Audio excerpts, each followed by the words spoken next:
اور موسیٰ نے کہا کہ اے فرعون، میں رب العالمین کا پیغمبر ہوں، مجھ پر واجب ہے کہ اللہ کی طرف سے جو کچھ کہوں سچ ہی کہوں۔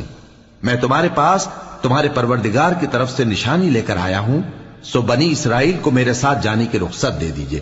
فرعون نے کہا اگر تم نشانی لے کر آئے ہو تو اگر سچے ہو تو لاؤ دکھاؤ۔ موسیٰ نے اپنی لاٹھی زمین پر ڈال دی تو وہ اسی وقت ایک بڑا اژدہا بن گئی، اور اپنا ہاتھ گریبان سے نکالا تو اسی دم دیکھنے والوں کی نگاہوں میں سفید براق یعنی روشن ہو گیا۔ تو قوم فرعون میں جو سردار تھے وہ کہنے لگے کہ یہ بڑا ماہر جادوگر ہے، اس کا ارادہ یہ ہے کہ تم کو تمہارے ملک سے نکال دے، بھلا تمہاری کیا صلاح ہے؟ انہوں نے فرعون سے کہا کہ فی الحال موسیٰ اور اس کے بھائی کے معاملے کو موقوف رکھیے اور شہروں میں نقیب روانہ کر دیجئے کہ تمام ماہر جادوگروں کو آپ کے پاس لے آئیں۔ چنانچہ ایسا ہی کیا گیا اور جادوگر فرعون کے پاس آ پہنچے۔